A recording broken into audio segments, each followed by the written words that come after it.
Baik, bismillahirrahmanirrahim. Assalamualaikum warahmatullahi wabarakatuh.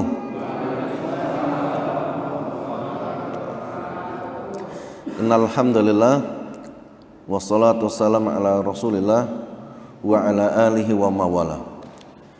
Segala puja dan puji syukur hanya milik Allah Subhanahu wa taala yang telah memudahkan langkah kita ke majelis ini. Kalau bukan karena kemudahan Allah, jadi sulit. Jadi kalau bukan karena kemudahan dari Allah, sulit kita melangkah ke masjid. Betapa banyak orang lari 10 kilo sanggup, tapi sholat tetangga masjid nggak sanggup. Kenapa? Karena bukan taufik dari Allah Subhanahu wa taala. Maka mudah-mudahan berkumpulnya kita di sini nanti jadi wasilah, amin, untuk Allah kumpulkan kita di surganya kala, amin ya rabbal alamin. Kemudian salawat dan salam semoga tercurah untuk Nabi besar Muhammad sallallahu alaihi wasallam, kepada keluarganya, sahabatnya dan seluruh umatnya. Dan mudah-mudahan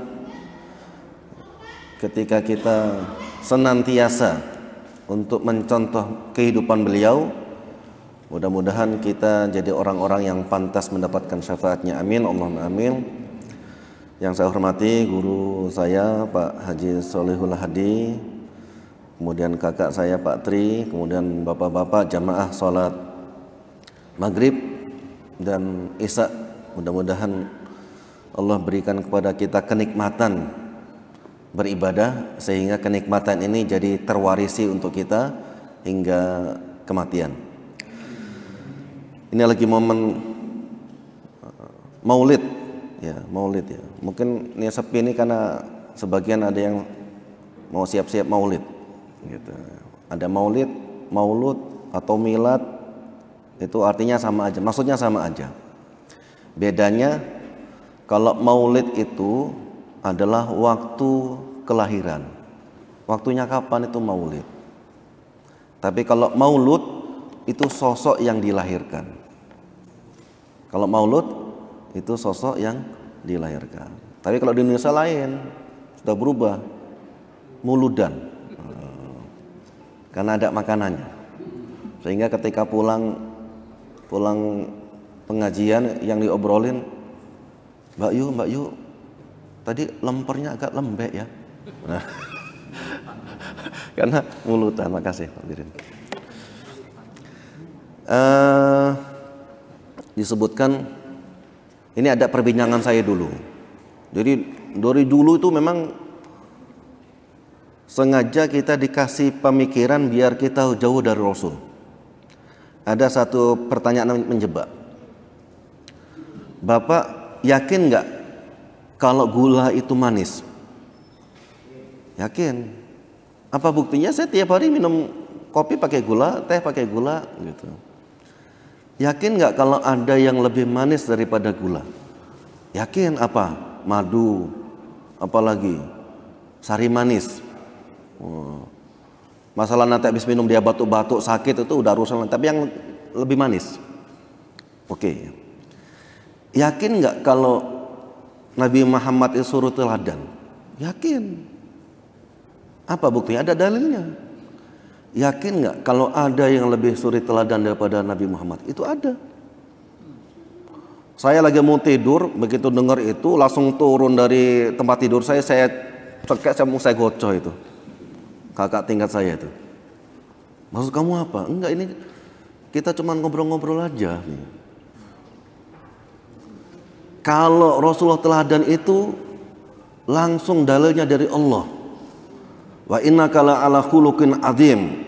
Laqad kana lakum fi Rasulillah uswatun hasanah liman kana yarjullaha wal yaumil akhir wa dzakarallaha katsiran. Sungguh ada suri teladan yang baik dari sisi Rasulullah bagi orang-orang yang beriman pada Allah dan takut akan hari akhir, dan dia berzikir dengan zikir yang banyak. Jadi dari zaman dulu sudah diarahkan bagaimana kita tuh jangan Rasul lah. Rasul tuh udah, kita ada teladan yang lain. Siapa gitu Pak. Maka lagi-lagi ada kaidah, kalau kita mau menteladani orang, teladanilah orang yang sudah meninggal. Kenapa? Karena kita tahu meninggalnya seperti apa. Tapi kalau masih hidup, mungkin dia su'ul khotimah, mungkin dia husnul khotimah. Kalau dia masih hidup ya kita doakan mudah-mudahan dia husnul khotimah.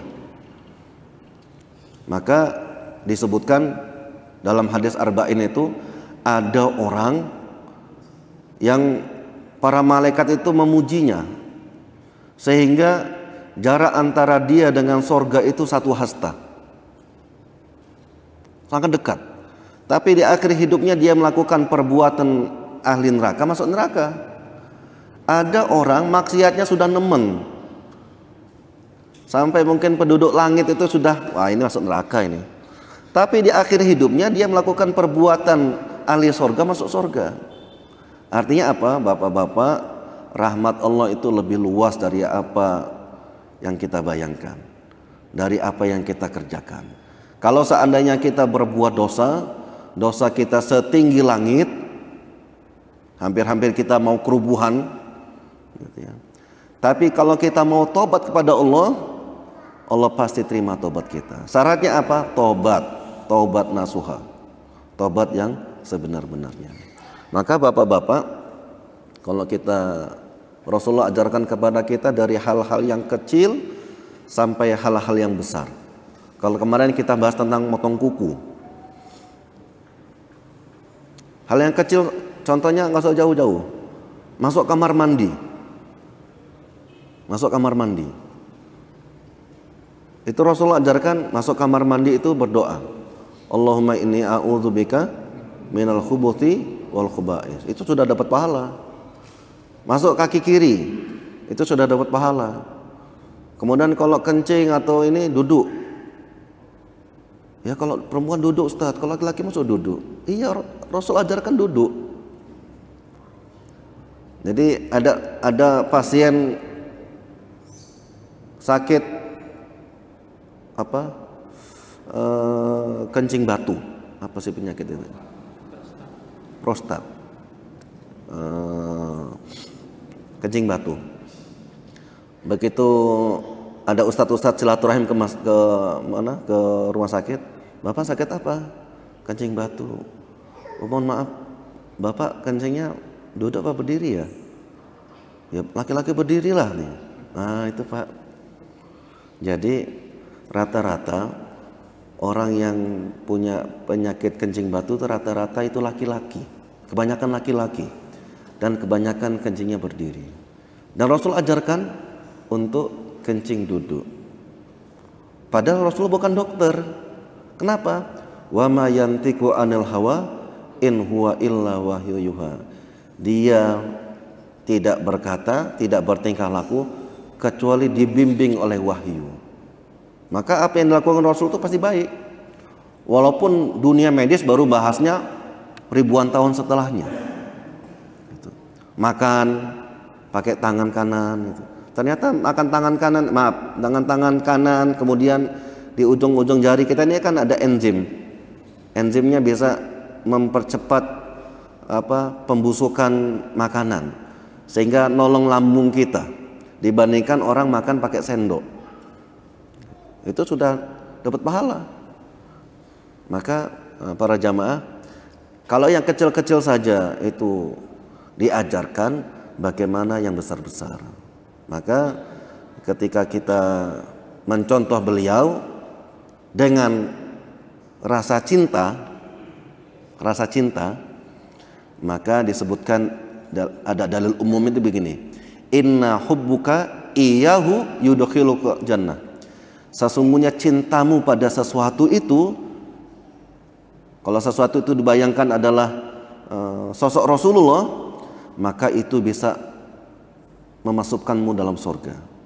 Maka saya sempat iri dulu ketika haji atau umroh, karena kita kurang pengalaman, terus yang sudah pengalaman itu juga disibukkan dengan urusan-urusan mungkin belanja atau yang lain. Jadi mohon maaf, bapak-bapak, kalau mau umroh atau haji,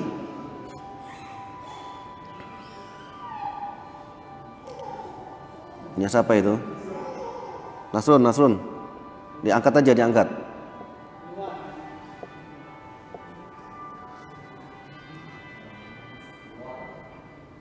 Orang-orang, bapak-bapak, kalau nanti dapat rezeki untuk bisa umroh atau haji, amin.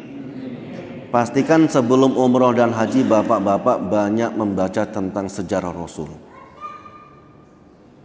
Sehingga ada keyakinan kita, antum bayangkan, kalau kita melangkah tawaf, lagi sholat, ternyata tempat itulah tempat di mana Rasulullah sujud, di mana Rasulullah menapa. Itu begitu kita sujud, kening kita bertumpu ketempatan di tempat di mana Rasulullah sujud. Tangan kita, hidung kita, gitu ya, kaki kita, itu luar biasa. Bahkan disebutkan orang yang kulitnya ketemu dengan kulitku, maka diharamkan api neraka menyengatnya. Ini dalilnya umum, tidak harus langsung, tidak harus langsung.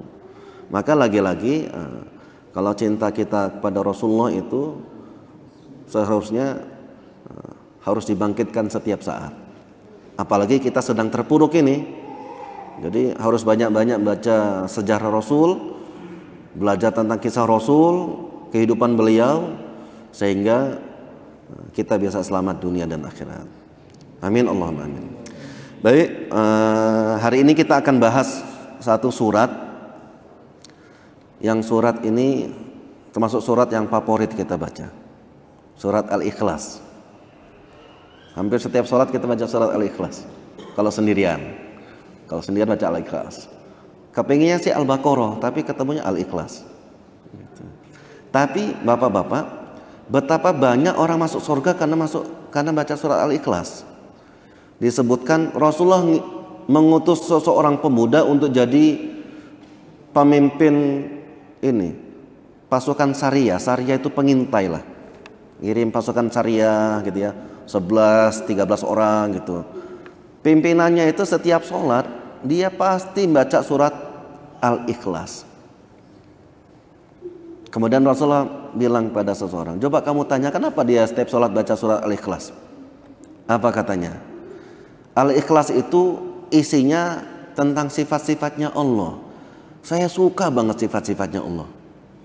Kemudian Rasul mendapatkan wahyu. Kemudian Rasul mengatakan pada pesuruhnya, katakan pada orang itu, sesungguhnya Allah pun mencintainya dirinya. Artinya, Bapak kalau mengamalkan satu ibadah, dan ibadah itu dirutinkan, dibaca, terus dilakukan, terus, jadi ibadah itu bisa mengantarkan Bapak ke surga. Seperti contoh, amalan sederhana saja. Amalan sederhana saja. Ada Bilal. Bilal itu amalan sederhana. Setiap dia berwudu, dia sholat 2 rakaat. Itu dirutinkan. Gitu. Dia berwudu. Jadi kalau ada alasan kentut, cepat wudu, sholat 2 rakaat. Nah, amalan ini dikerjain terus sehingga amalan ini mengantarkan dia masuk surga. Gitu. Maka lagi-lagi ada seorang sahabat namanya Ibnu Umar, Abdullah Ibnu Umar. Setiap dia naik kuda, diputer-puterin kuda itu sama dia, diangkat, diputerin. Ditanya, kenapa kamu gini? Karena di tempat inilah saya lihat Rasulullah naik onta, ontanya muter. Dilakuin semua. Rasul pernah nyiram bunga di situ. Bunganya sudah tuh nggak ada, udah mati. Kemudian ada seorang sahabat setiap ke situ nyiram, padahal bunganya nggak ada, nyiram. Kenapa? Saya lihat Rasulullah di tempat ini nyiram ini. Maka lagi-lagi kalau kita punya amalannya dikerjakan terus menerus, itu bisa mengantarkan kita pada surganya Allah Subhanahu wa taala. Makanya kalau kita lihat para sahabat itu Amal-amalannya nggak banyak-banyak mereka itu. Cuman mereka continue, terus menerus. Bahkan kalau lihat para sahabat itu tidak menghafalkan Quran kecuali 10 ayat. 10 ayat dibaca dengan baik, dihafalkan, difahami, diamalkan. Begitu sudah diamalkan baru nambah 10 ayat lagi. Belum nambah 10 ayat lagi. Maka kalau kita lihat Umar bin Khattab itu menghafalkan surat Al-Baqarah itu 10 tahun. Kalau kita mikir 10 tahun lama amat, bebel apa enggak? Karena dia mesti harus mengamalkan dulu. Kita kan suuzon aja gitu kan, oh bebel ini kayaknya. Nauzubillah gitu. Maka lagi-lagi ada seorang sahabat juga, dia setiap sholat, setiap baca surat yang lain, sebelum ruku pasti dia baca surat Al-Baqarah. Ditanya, kenapa kamu baca surat, bukan Al-Baqarah, apa namanya? Al-Ikhlas. Kenapa baca Al-Ikhlas? Ya saya maunya kayak gini. Kalau kamu nggak suka, kamu jadi imam, saya nggak mau. Kalau kamu mau saya jadi imam, ya saya bacanya kayak gini. Kemudian ditanya apa alasannya? Saya suka aja gitu. Karena saya suka aja isinya gitu. Jadi sukanya pada isi surat itu menyebabkan dia masuk surga. Kalau kita kan baca Al-Ikhlas bukan karena suka, karena males. Karena malas gitu kan. Ya mudah-mudahan semenjak malam ini kita berubah. Oh ini kandungannya tentang sifat-sifatnya Allah. Baik. Kemudian surat Al-Ikhlas ini para ulama beda pendapat tempat turunnya. Walaupun kebanyakan ulama, kebanyakan ulama itu mengatakan dia ayat Makkiyah karena pendek. Tapi ulama lain mengatakan dia masuk surat Madaniyah. Kenapa? Berdasarkan cerita-ceritanya. Karena surat ini turun punya alasan. Gitu. Ada orang Yahudi nanya, ya Muhammad, Tuhan kamu tuh kayak mana bentuknya? Orang Nasrani nanya, Tuhan kamu tuh kayak mana bentuk? Kalau kami kan Tuhannya ada bentuknya kayak salib itu kan? Tuhan kamu kayak mana bentuknya? Tapi riwayat lain mengatakan orang-orang Quraisy itu nanya, ya Muhammad, sif lana alihatak. Ya Muhammad, coba kamu sebutkan. Ini yang ngomong ini orang Quraisy, nggak punya adab ya, karena dia nggak ngakuin Nabi. Kalau kita harus pakai ya Nabi, gitu ya. Orang Quraisy bilang gini, ya Muhammad, sif lana alihatak. Sebutkan kepada kami apa ciri-ciri bentuk Tuhanmu. Kalau kami punya Tuhan ini kan dari kayu, dari ukiran emas, dari perak, dari besi. Kalau Tuhanmu kayak mana bentuknya? Maka turun ayat ini. Turun ayat ini yang bercerita tentang sifat-sifatnya Allah. Dan Kulhu ini, surat Al-Ikhlas ini namanya banyak. Para ulama menyebutkan lebih dari 20 nama. Ada disebutkan Kulhu, surat Kulhu. Karena Rasulullah menyebutkan kalau Anda mau tidur, bacalah Mu'awwizatain wa Kulhu. Gitu. Jadi Bapak mau tidur, baca 2 Mu'awwizatain, Al-Falaq, Al-Ikhlas dengan Kulhu. Ada juga mengatakan dia surat As-Somad. Karena ada kandungan tentang mana As-Somad. Kemudian juga disebutkan dia An-Najah, keselamatan. Ada juga menyebutkan At-Tauhid, tentang keesaan. Ada juga menyebutkan dia namanya Al-Wilayah. Banyak namanya. Ahad juga nama surat dari Al-Ikhlas. Cuman yang paling dikenal orang surat Kulhu dan surat Al-Ikhlas. Bedanya dengan surat-surat yang lain, Kalau surat-surat lain itu namanya diambil dari kata-kata dalam atau bahasan yang ada dalam surat itu. Tapi kalau Al-Ikhlas ini tidak ada kalimat Al-Ikhlas dalam surat atau ayat-ayatnya, nggak ada. Kenapa? Karena bagaimana kita diminta untuk ikhlas, bertauhid. Ikhlas itu asal katanya kholaso. Akhlasa yukhlisu ikhlasan. Asal katanya dari kholaso, bersih. Sehingga kita membersihkan Allah dari segala aib-aib kurang-kurang. Ya Pak. Jadi kalau ada air itu namanya kholisun, jernih. Nah, bagaimana kita menjernihkan pikiran kita tentang Allah itu, jangan sampai ada sifat-sifat aib. Allah nggak adil, itu nggak boleh.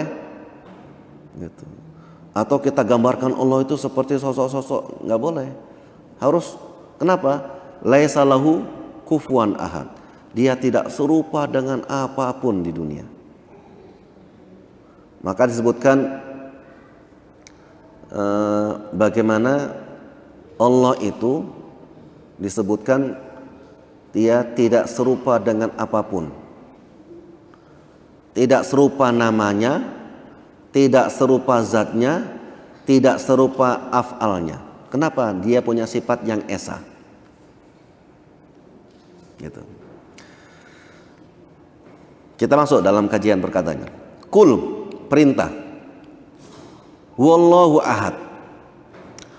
Para ulama menyebutkan huwa itu adalah salah satu nama Allah. Huwa itu salah satu namanya Allah. Maka kadang-kadang orang zikir itu hu. Karena kalau dia berhenti di akhir wawnya jadi hilang kan, harokat wawnya dihilang jadi hu gitu. Maka kalau ada orang zikir kayak gitu jangan disalahkan gitu. Karena dia Allah salah satu namanya adalah huwa gitu. Jadi kalimat Allah itu, kalimat Allah alif lam ha itu kalau satu huruf per huruf itu dihilangkan itu tetap nama Allah. Anggap ya, alif lam ha ya. Dihilangkan alif jadi lillah, milik Allah. Dihilangkan lam jadi lahu, milik Allah juga. Dihilangkan lam lagi hu, itu Allah. Gitu. Jadi huwa itu ya namanya Allah itu. Maka kalau kita baca di salah satu asmaullah wa sifatuhu yang 99 itu ada nama huwa. Sebenarnya Bapak-bapak, nama Allah itu lebih dari 99. Namanya Allah itu lebih dari 99. Cuma disebutkan lillahi, Allah itu punya 99 nama. Tapi sebenarnya tidak sebatas itu. Namanya lebih dari itu. Man hafidhaha wa ahsaha dakhala jannah. Barang siapa yang menghafalkannya dan menjaganya, maksudnya mengamalkannya, maka dia pasti masuk surga. Pasti masuk surga. Kemudian Allah. Ya Allah gitu ya. Allah. Ahad. Apa itu ahad? Esa. Jadi Allah itu satu. Maka Allah tidak suka disekutukan dalam apapun. Namanya, sifatnya, afalnya nggak suka. Kita sombong sedikit nggak boleh. Gitu. Atau kita punya nama kita dimirip-miripin dengan nama-namanya Allah, nggak boleh. Nah kalau bapak-bapak kalau ada orang namanya Abdul Jabbar nggak boleh, Al-Jabbar nggak boleh. Kemarin ada orang ngasih nama Muhammad Al-Aziz, nggak boleh ya. Al-Aziz itu namanya Allah. Jadi gimana? Al-nya hilangin. Jadi Muhammad Aziz, baru boleh. Ar-Rahman itu nama Allah. Kalau kita kasih nama anak kita jadi Abdurrahman, nggak boleh Ar-Rahman. Kecuali kasih nama Rahman aja, nggak pakai alif lam, itu baru boleh. Gitu. Karena al itu punya arti dalam bahasa Arab.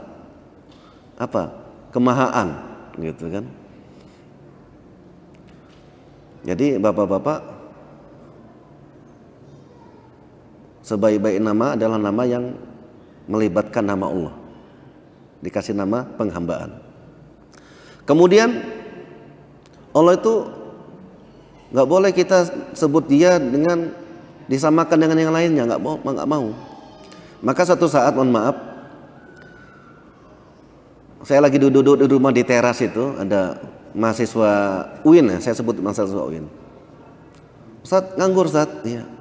Ngobrol-ngobrol boleh Ustaz? Iya, nggak apa-apa, silakan. Gimana cerita? Ini Ustaz, kan semua agama itu sama. Semua agama itu mengajak pemeluknya untuk masuk surga semua. Tuhannya pun sama. Cuman kita nyebutnya beda-beda. Kalau kita orang Islam nyebutnya Allah, kalau kita orang Nasrani nyebutnya Allah, kalau kita orang Hindu nyebutnya Sang Hyang Widi dan lain sebagainya. Tapi zatnya satu, namanya beda. Oh gitu, iya. Nama kamu siapa? Sebuah Fulan gitu, si Fulan. Karena kalau saya sebutkan namanya ini, orang sinilah gitu. Ya biar sadar aja lah gitu ya. Namamu siapa? Fulan. Kalau saya ketemu sama kamu dari jauhan, saya panggil Cenoet gitu. Dan waktu itu saya begitu ngomongnya. Nengok nggak kamu? Enggak. Tapi yang saya maksud kamu, bukan orang lain. Ya saya nggak mau, bukan nama saya. Kalau kamu aja nggak mau, apalagi Allah. Allah nggak mau dipanggil dengan panggilan-panggilan kecuali yang Dia suka. Orang kita punya nama dipanggil yang kita nggak suka dan nggak mau, ya.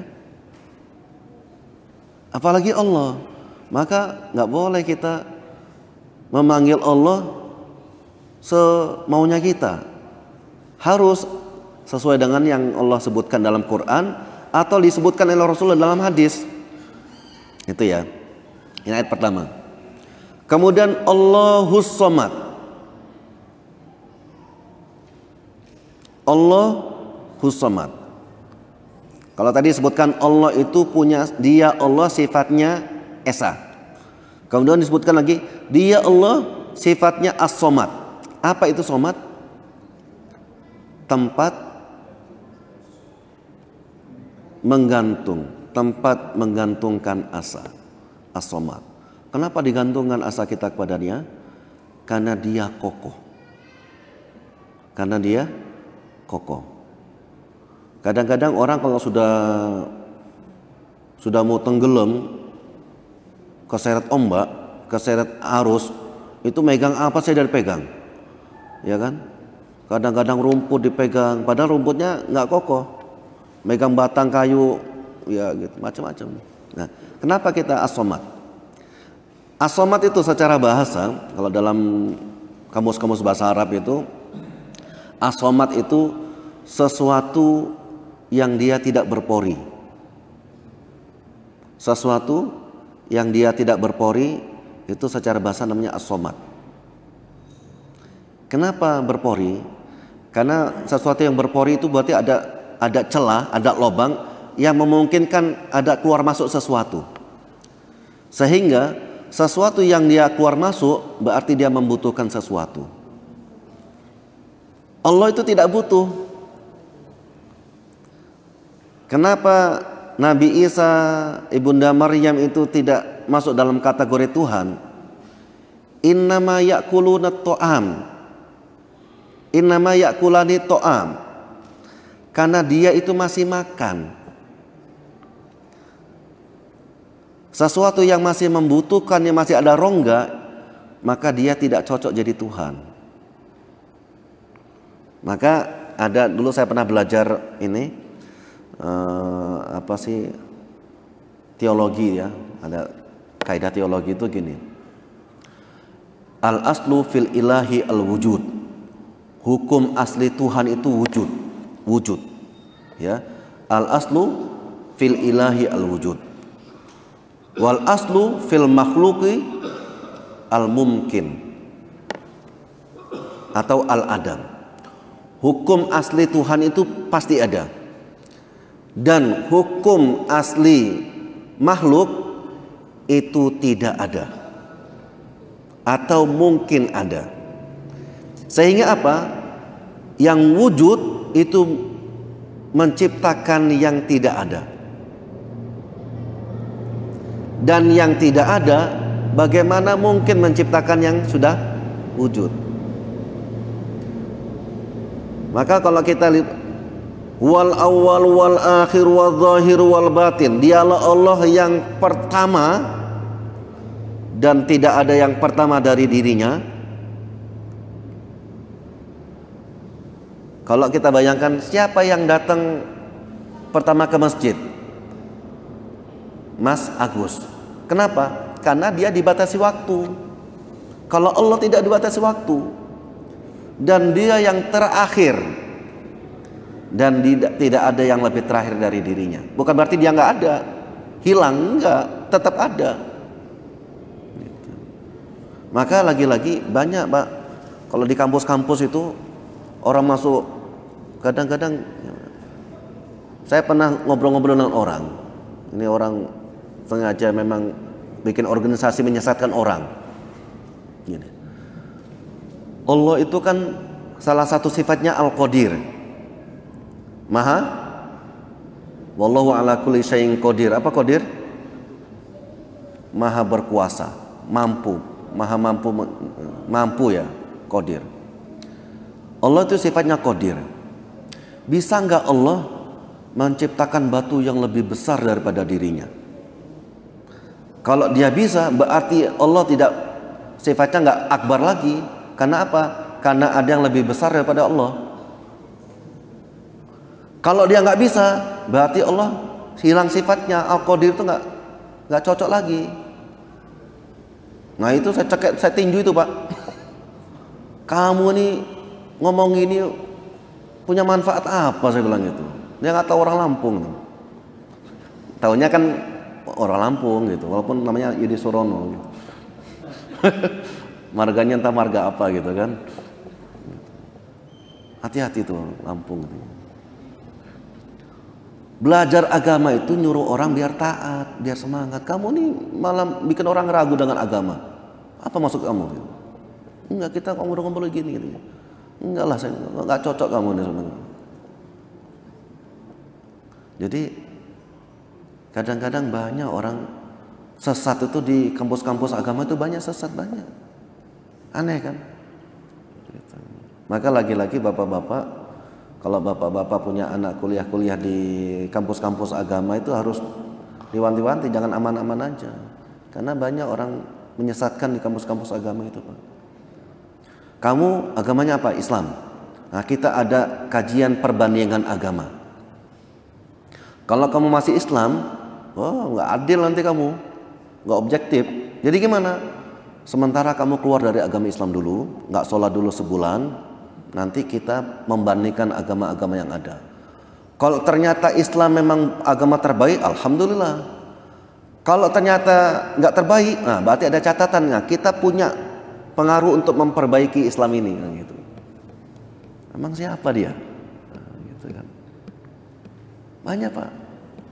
Jadi sebelum mengenal agama dia ya murtad dulu, banyak. Maka aneh kan orang belajar agama kok malah sesat, nggak sholat, gitu ya. Malah benci dengan ulama itu banyak, saat ini juga banyak. Gitu. Walaupun kayak gitu, walaupun dia Islam kadang-kadang kita ngelihat wajahnya nggak enak. Kenapa? Mungkin sudah lama nggak sujud. Orang itu kalau sujud banyak wudhu, walaupun hitam wajahnya itu enak dilihat. Tapi kalau orang nggak pernah sujud, walaupun wajahnya putih, itu nggak enak melihatnya. Kenapa? Karena wudhu. Maka disebutkan nanti di padang mahsyar itu akan ketahuan umat-umat Nabi Muhammad itu dari cahaya wajahnya, dari bekas wudhu. Maka kalau kita ingin cahayanya berkemilau, rajin-rajinnya berwudhu. Maksudnya bukan wudhu aja, sholat gitu. Kita sholat jam 6 menit lagi. Baik. As-somat. Jadi somat itu sesuatu yang dia tidak punya rongga, saking kokohnya. Kalau namanya masih punya rongga, berarti ada masih keluar masuk. Kita ini nggak patah jadi Tuhan, masih napas, berarti masih butuh. Diterjemahkan lagi, makna somat itu apa? Lam yalid walam yulad. Kalau masih ada orang kepingin punya keluarga, kepingin punya anak, berarti dia nggak cocok jadi Tuhan. Masih panas ya, kipas-kipas, nggak cocok jadi Tuhan. Gitu. Maka Allah itu Pak disebutkan, kalau kita baca tafsir surat ayat kursi, Allah itu nggak ngantuk. Orang ngantuk kan butuh istirahat kan? Allah itu nggak ngantuk. Nah kalau ada orang ngaku Tuhan kalau masih, berarti nggak cocok jadi Tuhan. Karena la sinatu wala naum, dia tidak ngantuk, tidak tidur. Ini kan pernah kajian Nabi Musa. Ya Musa ayanamu rabbuka, ya Musa Tuhan kamu tidur nggak? Musa mau jawab, dia harus bimbing wahyu belum turun. Begitu besoknya datang malaikat, pernah cerita belum ya? Datang malaikat Jibril, ya Musa, Allah perintahkan kamu untuk menjaga tempayan, tempat air, jaga. Karena ngantuknya dipegang, anggaplah botol lah. Karena ngantuknya, gitu. Tapi sempat dipegang. Gitu. Begitu tengah malam dia nggak kuat jaga ngantuk, jatuh, pecah. Baru dia sadar, ini jawaban dari Tuhan. Kalau saya yang jaga botol aja bisa pecah karena ngantuk, apalagi Allah. Kalau Allah ngantuk, alam ini tabrak-tabrakan, hancur semua. Maka disebutkan lam yalid walam yulad. Allah itu tidak melahirkan, artinya tidak punya anak, walam yulad, dan tidak punya orang tua. Ini jawaban sebenarnya tamparan bagi orang-orang yang menuhankan Isa Al-Masih. Antum bayangin, Tuhan ada, dunia sudah ada. Tuhannya mati, dunia masih ada. Seharusnya logikanya dia duluan dan dia paling akhir. Ini enggak. Gitu ya. Mudah-mudahan sini kan orang Islam semua ya. Saya tidak ini. Kemudian walam yakul lahu kufuwan ahad. Walam yakul lahu kufuwan ahad. Dia tidak serupa dengan apapun. Kufuwan atau dalam qiraah lain itu kufuan. Kufu itu sepadan. So kufu itu sepadan. Ada ulama mengatakan kufuan itu artinya teman. Antum bayangin kalau Tuhan punya teman. Dalang, logikanya dalang itu kalau kita bisa nonton wayang itu enak kalau dalangnya cuma satu. Kalau dalangnya 2 atau 3, yang satu jagoin Arjuna, satu jaga Buto Ijo, yang satu jagain siapa itu? Bagong apa gitu ya. Wah, bisa berantem hancur-hancuran. Gitu. Atau ada juga mengatakan kufuan itu adalah istri. Maka Firaun itu gak cocok jadi Tuhan karena dia punya istri. Masa Tuhan butuh? Gitu.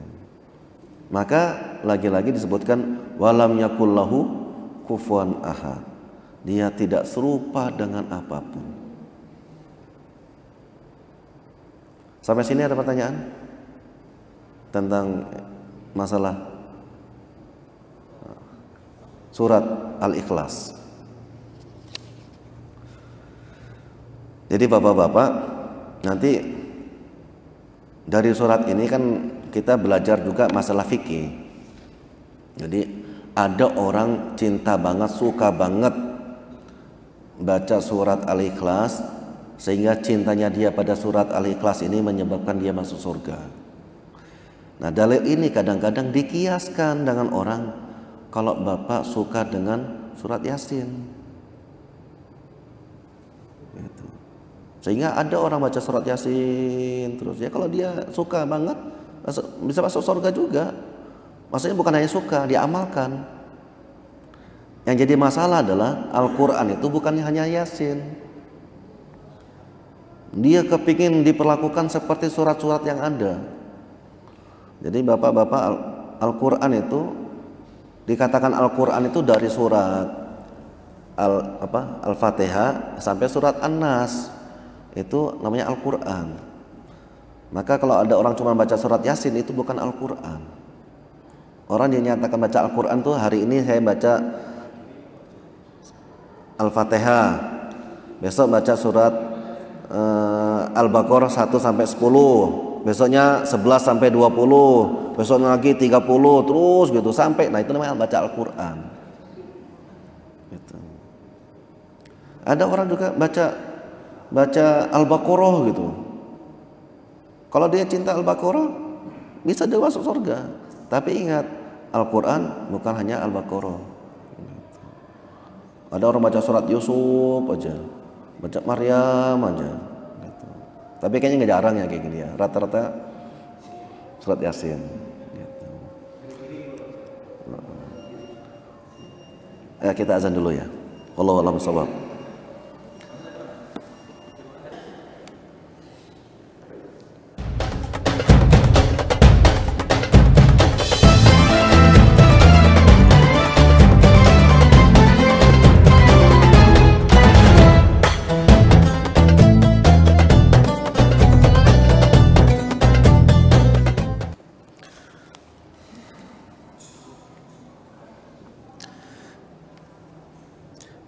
Baik, jadi surat ini para jamaah sekalian, ini adalah jawaban dari pertanyaan baik orang Yahudi atau Nasrani ataupun orang-orang Quraisy ketika dia bertanya tentang siapa Tuhanmu, gimana bentuknya. Kalau kami punya Tuhan kan ada bentuknya, gitu. Tuhanmu kayak mana bentuknya? Kasih sifat-sifat, kasih kisi-kisinya lah gitu. Kemudian turun ayat ini, Qul huwallahu ahad. Katakan dia Allah itu ahad, esa.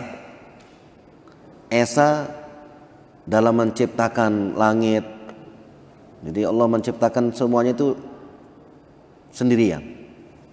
Cuman sendiriannya ini juga bapak-bapak disebutkan Allah menciptakan ini pakai sistem. Sehingga apa? Tidak harus Allah langsung, ya. Allah ciptakan dalam sebuah sistem. Contoh gini, masjid ini dibangun oleh Bapak Gubernur gitu. Yang membangun masjid ini adalah Pak Gubernur. Apa mungkin Pak Gubernur ngaduk semen apa? Enggak kan? Gitu. Sama dengan bumi ini. Kemudian Allah syahidun ala kulli syai'. Allah itu menyaksikan segala sesuatu. Tapi nyatanya malaikat yang nyatet-nyatet. Allah tahu, nah, gitu ya. Maka disebutkan Allah itu sifatnya ahad, esa, kemudian Allah itu as-somad, sesuatu yang kokoh sehingga semua orang menggantungkan asanya padanya. As-somad itu nama batu, Pak. Batu yang sangat kokoh, nggak punya pori. Tapi apa dibayangkan Allah itu seperti batu? Maka jawabannya adalah laisa lahu kufuwan ahad. Dia tidak serupa apapun di bumi ini. Tidak juga di langit.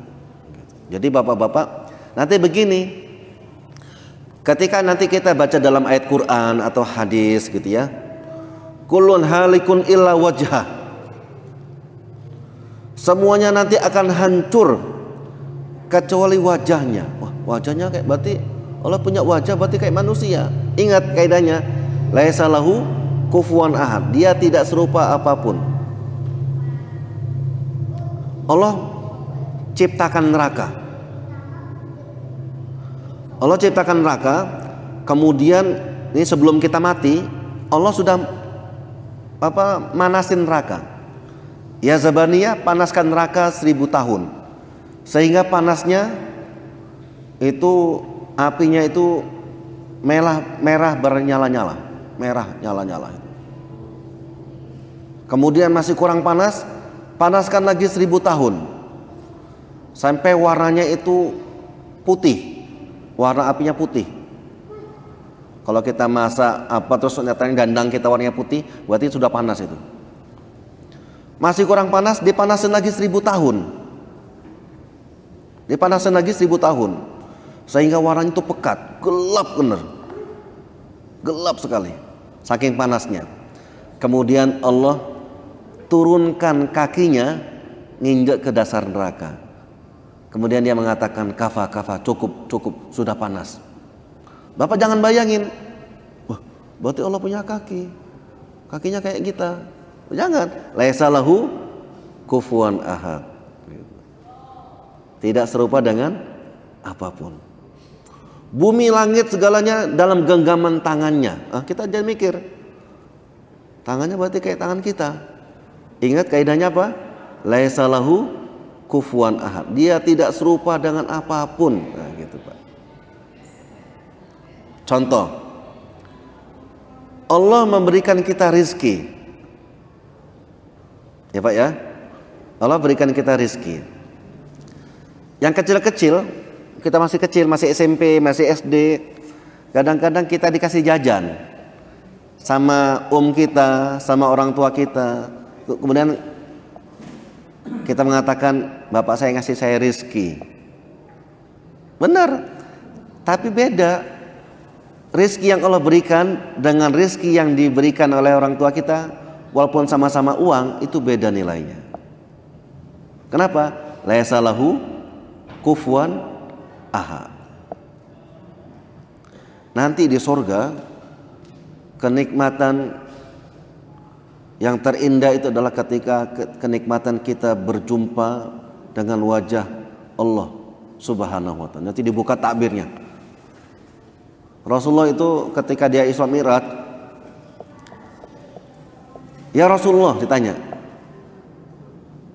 ara'aita rabbaka, kamu lihat Tuhanmu enggak di sorga? Apa kata Rasulullah? Nurun fa anna arahu. Silau saya kena cahaya itu, sehingga saya nggak bisa ngelihat jelas wajahnya. Nah, dalil ini berarti memungkinkan kita melihat Allah. Cuman sekarang belum masanya. Kalau nanti masuk surga, amin, bapak-bapak. Nanti begitu kita sedang bercengkrama dengan keluarga, dengan semuanya, nanti diumumkan, jamaah masjid Ijtimaiyah pengajian malam Kamis, amin. Ini jatah bapak-bapak jamaah untuk melihat wajah Allah. Siap-siap ya. Antum bayangkan, ibu-ibu, istri-istri raja Mesir itu sedang ngupas apel, pisang, jeruk, tiba-tiba Nabi Sulaiman itu lewat. Maaf, saya sengaja ngetes bapak-bapak konsentrasi apa enggak. Nabi Yusuf lewat. Itu terpukau sampai dia nggak ngerasa, motongin tangannya sampai luka-luka. Disebutkan dalam tafsir itu pada copot jarinya itu, nggak kerasa. Di sorga nanti itu kita sudah hilang rasa kita kenikmatan sorga ketika sudah melihat wajahnya Allah Subhanahu Wa Taala. Amin. Allahumma amin. Aqimis shalah. Assalamualaikum warahmatullahi wabarakatuh.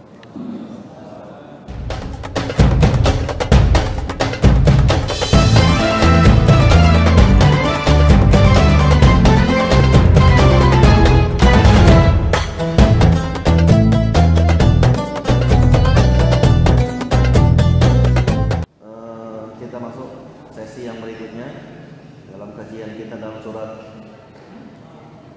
Al-Ikhlas.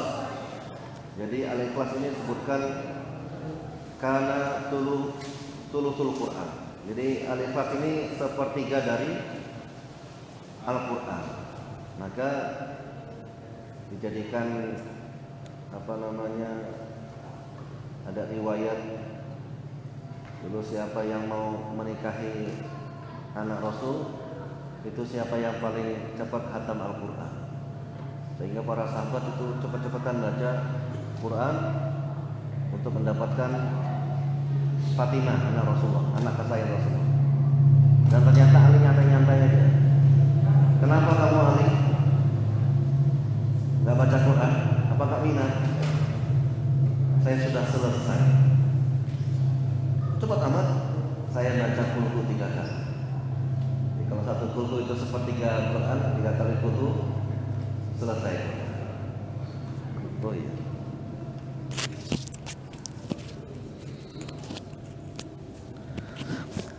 Jadi bapak-bapak jamaah sekalian,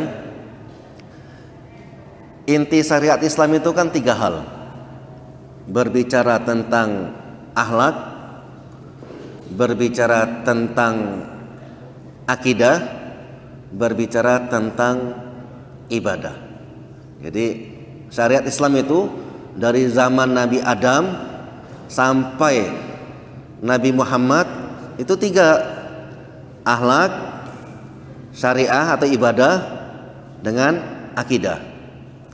Maka lagi-lagi ini jangan sampai nanti bapak-bapak jamaah itu berpikir agama samawi itu ada 3. Karena banyak orang mengatakan barakallahu fiik, makasih, alhamdulillah.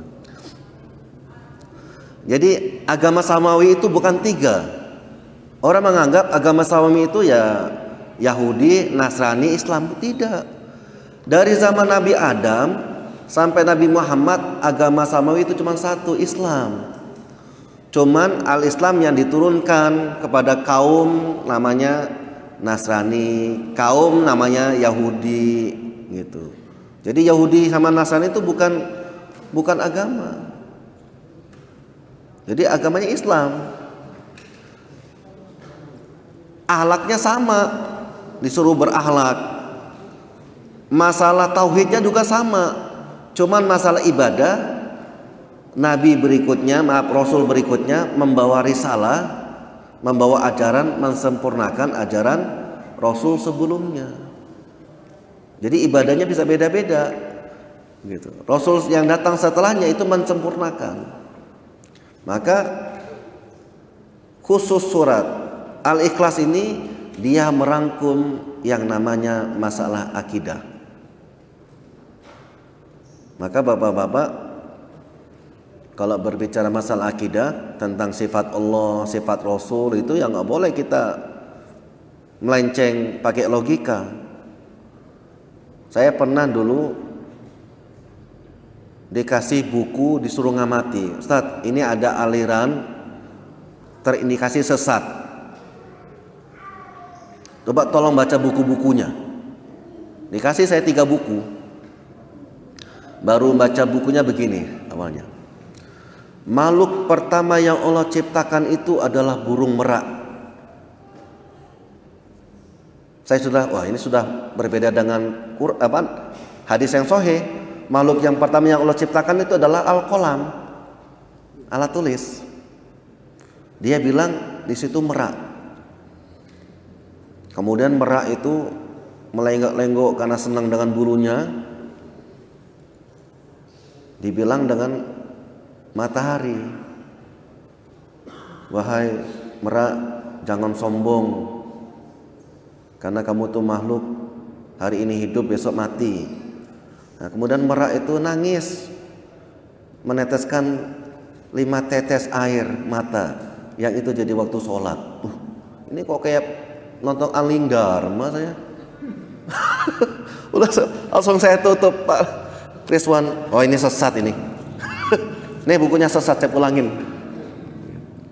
Sebanyak-banyak panjangnya 3 buku suruh ngatamin. Mukodimanya sudah, ini udah sesat ini. Oh ya, terima kasih. Baik bapak-bapak, ibu-ibu yang sudah mendapatkan takdirnya, silakan minum. Jangan lupa baca doa, kemudian minum, makan dengan tangan kanan. Jadi kalau ngaku nyunah tapi minum tangan kiri nggak nyunah nanti. Bismillahirrahmanirrahim.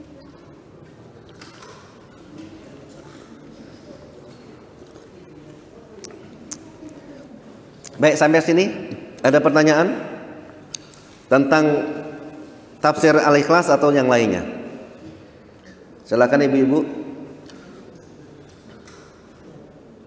Waktu kita sampai datang nasi bungkus.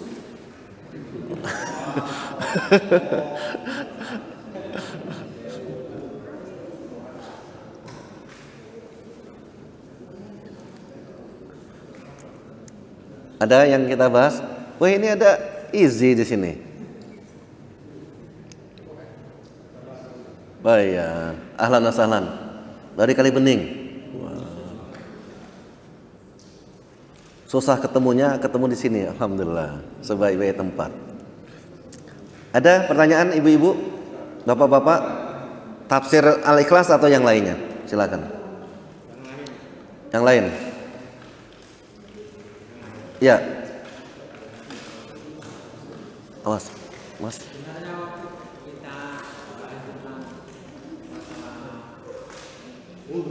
Ya. Ya. Itu kan begitu laris yang bertanya sehingga kebahagiaan. Oh iya. Artinya kita waktunya benar-benar kurang. Iya. Oh iya. Makanya pun tentang tasdik. Tasdik. Oh iya. Tasdik atau Takyid. Takyid. Heeh. Menguatkan, menumbuhkan. Iya. Kan sering maksudnya juga mengamanahkan, jadikanlah amal jari itu terutama dari putra-putri kita sendiri jangan sampai diliput orang. Iya. Nah, yang pertama masalah sajadah tentang wudu. Wudu, ya. Dan yang kedua kan suatu Fatihah. Iya. Nah itu gimana ini? Nah kemarin itu istilahnya. Halo, orangnya bentar. Apakah jamaah kita itu dong atau ngeh dengan yang itu maksud itu apa hanya sekedar datang ngaji karena khawatir gitu, padahal itu benar-benar penting. Ya. Jadi jangan sampai putra putri kita, anak cucu kita itu bisa berwudu dengan benar dan bisa membaca surat Al-Fatihah dengan benar itu dari orang lain. Iya. Sementara itu setiap hari dipakai. Iya. Dan itu kita jadikan itu menjadi amal jariah kita. Iya. Kalau masalah wudu kan orang memang jujur saja kan sering karena mengadakan akal bahasa kita daurah di luar karena anak-anak sekolah itu, anak SMA dan SMK dan begitu. Kemudian namanya juga orang umum kan, jadi tempat yang luas, kemudian waktu zuhur sekolah dan wudu itu bareng-bareng di luar kayak gitu. Iya. Bareng-bareng. Nah, banyak yang anak gadis itu kan bajunya itu nggak bisa kalau ditaruh itu sampai melewati lutut itu nggak bisa. Iya. Sehingga baru dapat separuh. Dan mereka wudhunya ya separuh tangan ini, separuh tangan. Kemudian kalau yang ini bisa ditaruh sampai ke atas, itu bukannya pamsuku apa itu, nah? Ya, Faghsilu wujuh aydiyakum ilal marafiq. nggak sampai dari sini, dari atas ini ditutup ini. Nah, nah, berarti nggak sesuai dengan yang disyariatkan oleh Allah. Iya. Bahwa tidak untuk sholat, faghsilu wujuhakum Wa aydiyakum. Nggak sampai sini, dari sini ke sini, kemudian masuk tuhuru satu. Nah, surat belakang lain. Maksudnya itu tempat itu saja. Iya. Yaitu muka, kemudian tangan sampai siku, kemudian membasuh untuk Kepala. kalau yang laki-laki yang itu kan bisa seperunan yang sedapatnya Iya. berhubung. Iya. Kemudian kaki sampai mata kaki. Itu 4 yang paling penting. Ada yang mengatakan memang di buku itu 6 karena yang satu itu niat, yang keduanya tartil, jadi 6 tema. Tartib. Tartib. Iya tartib. Ada yang duluan belakang. Iya. Tartib. Jadi akan kita paling pokok adalah muka, kemudian tangan sampai siku, kepala dan kaki. Setelah itu sholat. Bacaan suratul Fatihah kita harus benar-benar didik, ajarkan kita cukup kita itu. Kemudian waktu orang berhak, orang yang mau mengingatkan imam. Waktu imam salah, nah itu kan ngertinya orang kan subhanallah. Pernah ada orang saking semangatnya ingin merubah bacaan sholat itu biar agak panjang, menghafalkan al-ghosyah. Iya. Kalau kata Abdul Ghosyah itu dia hafal benar-benar. Nah sehingga saking semangatnya waktu begitu sholat maghrib itu, nah jadi imam Allahu Akbar, hal ataka hadithul ghosyah, subhanallah, qul a'udzu birabbil falaq, subhanallah, qul a'udzu birabbin nas, subhanallah. Bingung akhirnya makmumnya bilang alhamdulillah. Alhamdulillah. Karena mereka nggak terpikir bahwa kita harus mengingatkan bahwa alhamdulillahirabbil alamin. Iya. Iya.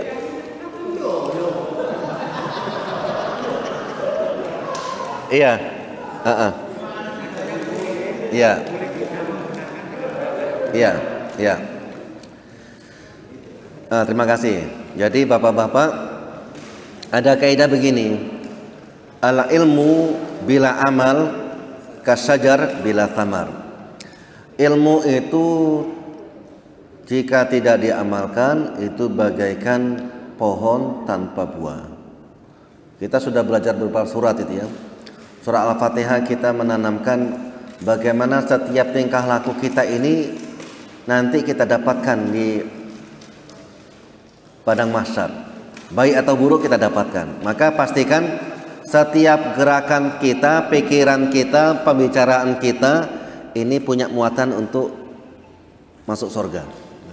Jangan hati-hati, jangan sampai kita buka HP kita jadi wasilah kita masuk neraka. Gitu. Maka bapak-bapak tadi, kenapa Umar bin Khattab ngapal Al-Baqarah? Anak-anak kita ngapal Al-Baqarah paling 2 bulan. Kok bisa 10 tahun ngapal Al-Baqarah? Kenapa? Karena dia menghafal sekaligus memahami sekaligus mengamalkan. Maka bapak-bapak, jadi ada beberapa hal yang sederhana itu yang kadang-kadang terlewatkan oleh kita. Apa? Kita nyekolahkan anak kita ke sekolah IT, ke TK atau apa, padahal untuk baca surat Al-Fatihah sama wudhu itu kan setiap hari dipakai untuk wudhu dia, dipakai untuk sholat dia. Jangan sampai ini dia dapatkan di guru-gurunya, di TPA, di SD. Harus bapaknya atau ibunya yang mengajarkan baca Al-Fatihah itu. Sehingga apa? Nanti jadi pahala jariah. Wudu, kalau wudunya, mohon maaf Pak, kalau saya ajarkan Bapak cara wudu yang benar, kemudian Bapak ajarkan kepada istri Bapak, anak Bapak, maka saya akan mendapatkan pahala jariah. Jadi Bapak-bapak nanti mudah-mudahan setelah bab wudu selesai nanti kita langsung praktek wudunya yang benar. Karena saya sendiri sering ini kalau wudu itu kadang-kadang melihat, Pak mohon maaf Pak, kakinya belum kena itu Pak, ini belum kena. Atau anak-anak SMA itu saya bilang, Mas mata kakinya belum kena. Karena kalau wudunya nggak sah, sholatnya nggak sah. Walaupun Bapak sholatnya imam bacanya panjang, kalau kita sholatnya wudunya nggak sah, jadi nggak sah. Maka lagi-lagi pastikan wudunya jadi wudu yang baik, Al-Fatihah jadi Al-Fatihah yang baik. Jadi terima kasih Pak Solihul. Kemudian tadi Bapak, kalau imam baca Al-Fatihahnya itu salah, kalau nggak ada yang benerin, meluruskan bacaan Al-Fatihah itu jadi batal sholatnya Pak. Sholatnya batal. Lalu gimana caranya? Nah, kita benerin bacaan kita. Maka meluruskan gerakan imam itu tidak harus dengan subhanallah. Malah bingung dia. Gitu. Iya, malah bingung. Jadi gimana? Diluruskan pakai bacaan kita. Seandainya imamnya memang salah bacanya, nah kita bacanya bukan dalam hati ya. Kalau dalam hati nggak masuk ibadah. Kita baca agak jahar. Kan alhamdulillahirabbil alamin gitu. Itu begitu. Kalau kita membiarkan dia salah, berarti satu masjid salah semua itu, berantakan semua. Maka bapak-bapak, penting bagi kita jangan sampai kita disibukkan dengan bacaan kita. Ini kadang-kadang imam baca Al-Fatihah atau baca surat yang lain, kita baca Al-Fatihah. Seharusnya walaupun khilaf mazhab, ya saya lebih memilih bacaan imam itu adalah bacaan makmum. Jadi kalau imam sedang membaca Al-Fatihah, kita dengarkan, kita simak. Kalau dia salah, kita luruskan. Nanti imamnya baca surat yang lain, kita dengarkan. Wa idza quri'al Qur'anu wa ansitu wastami'u lahu wa ansitu la'alakum turhamun. Jika Al-Qur'an itu dibacakan, maka dengarkan, simak, mudah-mudahan engkau mendapatkan rahmat. Para ulama menyebutkan ayat ini berkaitan tentang khutbah Jumat dan orang baca Al-Quran, imam baca Al-Quran. Jadi khutbah Jumat kita harus dengar, jangan tidur. Ini kita mohon maaf, orang itu mendapatkan dunia, mau nonton bola itu persiapan. Orang mau nonton film Piala Dunia itu persiapan, tidur dulu, minum kopi, nyari kacang, gitu. Ya kita mau sholat Jumat sudah datangnya telat, kemudian niatnya langsung cari pojok-pojok gitu kan. Bismikallahumma ya wa bismika amut. Ya. Makanya termasuk sunnah yang ditinggalkan orang selang sholat Jumat itu adalah Rasulullah ajarkan, kalau dari tartibnya itu Rasulullah itu pagi subuh sebelum sholat Jumat itu pagi subuh itu mandi wajib. Kemudian datang lebih awal, tahiyatul masjid, baca Al-Quran. Kemudian apa? Tidur sejenak sebelum khutbah. Tidur sejenak boleh, kita tidur. Ini ngamalin juga tapi salah, datangnya telat. Datang tahiyatul masjid, baca Quran, tidur pas lagi khotib lagi naik mimbar. Nah itu nggak boleh, nggak boleh. Kalau orang ngobrol itu saja dianggap sia-sia sholat Jumatnya, ngobrol dianggap sia-sia. Padahal belum tentu dia nggak mendengar khotib. Itu dianggap sia-sia, apalagi yang tidur. Maka bapak-bapak dipastikan sholat Jumat itu sholat yang terbaik. Mohon maaf, ini saya kemarin beberapa masjid Jumat kita itu kan jam 11:47 kalau nggak salah ya, 47. Orang nganggap sholat Jumat itu jam 12. Jadi sholat Jumat itu tepat pada waktunya. Sholat Jumat itu bukan sholat zuhur. Kalau sholat zuhur jam 1 bisa, jam 12:15 bisa, jam 2 bisa, jam 3 bisa. Tapi kalau sholat Jumat waktunya terbatas, nggak tergantikan. Sehingga apa Bapak?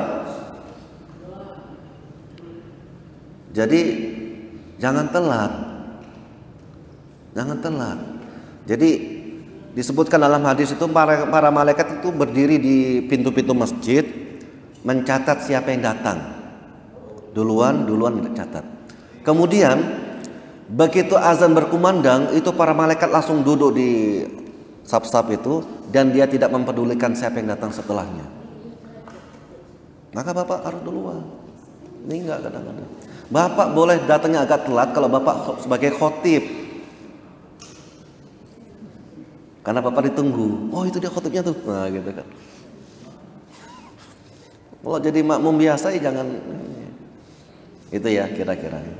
Kemudian tadi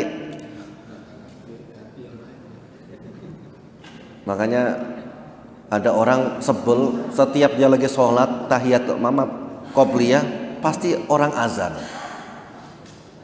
Memang datangnya telat terus, kan 10 menit jarak antara qomat dengan azan. Dia datang 2 menit gitu kan. Setiap dia lagi takbir kedua, rakaat kedua, pasti orang qomat. Kesel dia. Akhirnya dia datang telat, sholatnya pas di imaman, sholat sunnahnya. biar orang nggak qomat. Kok ini ya gimana, saya setiap sholat dikomatin terus. Makasih Pak Solihun. Jadi pastikan nanti wudu sama Al-Fatihah itu amalan kita untuk anak-anak kita, gitu ya. Ada lagi Pak? Ibu-ibu? Masih berkaitan dengan ini. Kadang-kadang kita itu mampir di masjid, kan Al-Fatihah itu hukum ya. Sementara bacaan imam itu baik makhraj maupun tajwidnya bermasalah. Ya. Ya. Jadi bapak-bapak jamaah, kita datang ke masjid. Jadi kan syarat memang dari awal kan memang gini. Man ahqqu bil imamah, siapa yang berhak jadi imam? Jadi aqra'uhum lil Quran, yang paling fasih Quran, yang paling banyak hafalannya, yang paling tahu tentang Quran. Kalau fa'inhum sawa, kalau semuanya sama, yang paling ngerti fikih sholat, yang paling ngerti fikih sholat. Karena begini bapak-bapak, sholat itu memang kalau kita batal ya batal. Tapi tempat kita batal tuh nggak boleh sembarangan. Halo, adik-adik, nanti bagi hasilnya nanti ya. Kayaknya bagi Kunima ini ada sisa snack, gimana cara baginya gitu. Dulu kan saya kayak gitu juga. Jadi kalau bapak sadarnya pas lagi sujud, nggak boleh bapak tinggalkan jamaah waktu sujud. Nanti mana aja? Iya. Jadi gimana? Pastikan bapak bangun. Kalau bisa bapak tunjuk di belakang, bapak langsung tarik jadi imam. Karena belum semua orang paham. Contoh, ada si A jadi imam. Begitu dia tahiyat awal rakaat ketiga, sholat 3 rakaat maghrib, tahiyat awal dia sadar dia batal. Apa langsung tinggalkan? Enggak boleh. Jadi gimana? Maka dia harus paham fikih sholat tadi. Dia bangun Allahu Akbar, langsung tarik jamaah di belakang dia untuk jadi imam. Nanti kalau nggak ditarik, dorong-dorongan.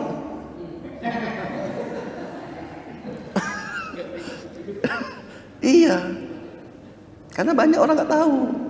Gitu. Iya. Maka itu lagi contohnya. Jadi kalau kita datang ke tempat, jadi kalau milih imam saja yang cuman untuk 4 rakaat paling 10 menit aja, kita harus pilih yang terbaik. Apalagi kalau milih 5 tahun. Milih 5 tahun, harus yang terbaik lagi lah gitu. Maksud untuk hajat umat itu. bukan hanya rakaat lagi, tentang sholat, tentang zakat, tentang haji, tentang Al-Quran, tentang hukum keluarga, lain sebagainya. Pesan sponsor, gitu ya, pesan sponsor. Gitu. Bagus kan materi gue? Jadi kalau kita datang ke masjid, saya pernah diprotes, kok Ustadz sholat di masjid itu? Kenapa? Itu kan imamnya itu dukun, Ustadz. Oh gitu ya? Ya udahlah kalau tahu gitu. Tapi kok Ustadz tetap sholat di situ? Masalahnya kita disuruh sholat ke masjid. Kalau kita sholat di rumah nanti orang pada mana Pak Ustadz yang nyuruh orang sholat ke masjid kalau dia sholatnya di rumah. Jadi saya tetap ke masjid. Tapi niat saya adalah saya sholat sendirian bersama jamaah. Niat saya sendirian, tapi sholatnya bersama jamaah boleh. Karena hukum kita dengan imam itu hanya hukum berjamaah, bacanya beda-beda. Maka memungkinkan nanti Bapak imamnya sholat asar, Bapak sebagai musafir niat sholat zuhur, mungkin. Kan sholat Jumat itu wajib hanya untuk mukim, balik, muslim, mukim, balik, kan gitu ya. Orang muslim, orang mukim, dan dia balik. Berarti kalau ada orang musafir nggak wajib dia sholat Jumat. Tapi kalau ada orang musafir mampir sholat Jumat, maka dia nggak boleh menjamak dengan sholat asar, kecuali niatnya bukan sholat Jumat. Apa niatnya? Saya mampir kepingin dengar ceramah orang sholat Jumat. Begitu orang sholat Jumat, saya niatnya jamak qashar sholat zuhur. Gitu. Begitu orang sudah selesai sholat Jumat salam, Bapak bangun menjamak dengan sholat asar. Tapi kalau Bapak niatnya sholat Jumat bareng imam, maka nggak boleh Bapak jamak. Gimana caranya? Berarti Bapak ulang sholat lagi, sholat zuhur dijamak, baru menjamak dengan sholat asar. Nah begitu kita datang ke masjid, imamnya bacanya salah, udah Bapak tetap sholat aja di situ, karena masjid niatnya tempat untuk sholat. Jadi gimana? Imamnya baca, Bapak luruskan semampu Bapak. Bacanya Alhamdulillahirabbil alamin arrahmanirrahim. Kita baca. Nah, baca seperti sir apa? Seperti sir ya, seperti bisik gitu. Boleh. Dapat pahala jamaah itu nanti. Untuk kita.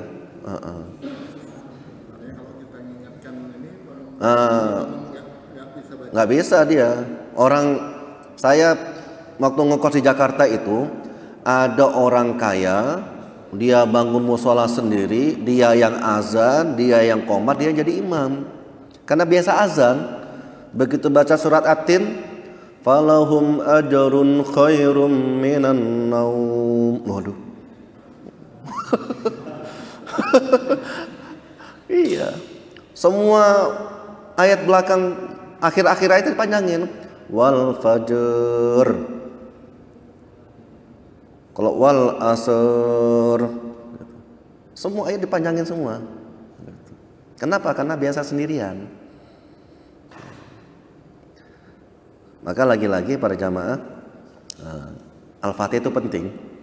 Al-Fatihah penting. Kalau Bapak Al-Fatihahnya salah, pernah di sini, karena kita ngikuti waktu 10 menit di sini ya.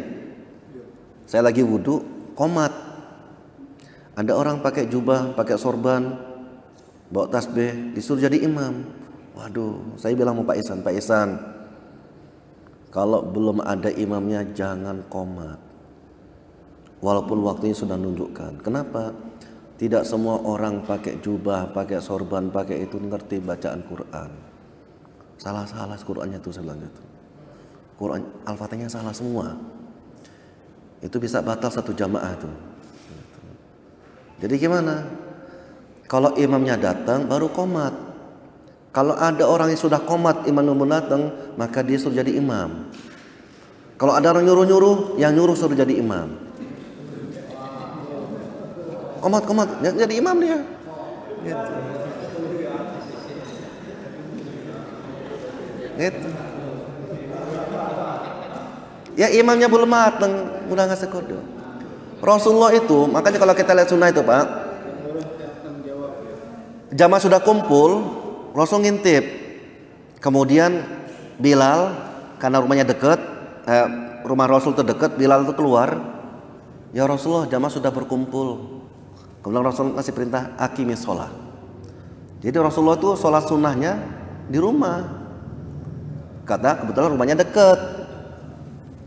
Pernah saya amalkan, setiap saya sholat sunnah di rumah, qobliyah, masjid pasti masbuk. Ini gimana? Ternyata, oh rumah Rasul itu dekat. Rasul itu dekat. Nah.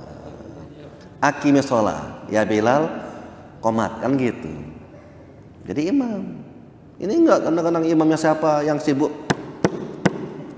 Qomat. Enggak boleh. Udah qomat bingung. Ini kejadian dulu di sini, masih ingat Mas Bari di masjid yang lama itu. Saya, Norman, ada Syahidin. Qomat. Norman nyuruh saya suruh Norman atau Syahidin, datang orang jadi imam. Baca Al-Fatihahnya babak belur. Sudah selesai, Norman marah. Kamu ini siapa kok tiba-tiba jadi imam? Di sini ada Ustadz Yudi, ada Syahidin, kamu jadi imam. Baru kali itu ada imam dimarahin jamaah. Dan diam aja imamnya. Nggak lama itu di masjid lama di situ. Nggak lama itu ada ibu-ibu. Nah, kamu main-main di sini, jeweran nanti nih. Saya tanya siapa Bu?